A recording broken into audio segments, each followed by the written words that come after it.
अच्छा, एक सवाल हमारे दारुल इफ्ता में ये आ रहा है कि अल्लाह रब्बुल इज़्ज़त की ज़ात के हवाले से हमारा क्या अक़ीदा है। तो इस हवाले से याद रखें, अल्लाह रब्बुल इज़्ज़त एक है, कोई उसका शरीक नहीं, न ज़ात में, न सिफ़ात में, न अफ़आल में, न अहकाम में, न अस्मा में। और अल्लाह रब्बुल इज़्ज़त किसी का मोहताज नहीं है, तमाम जहान उसका मोहताज है। और इल्म गैब ज़ाती उसी का ख़ासा है। और अल्लाह रब्बुल इज़्ज़त के बताए बगैर कोई भी एक हर्फ नहीं जान सकता। लेकिन अल्लाह रब्बुल इज़्ज़त ने अपने महबूब अलैहिस्सलाम को इल्म गैब अता फ़रमाया।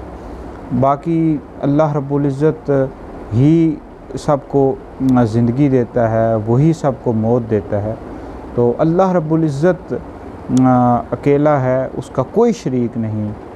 तो लिहाजा ये मुसलमानों का अल्लाह रब्बुल इज़्ज़त की ज़ात के हवाले से अक़ीदा है।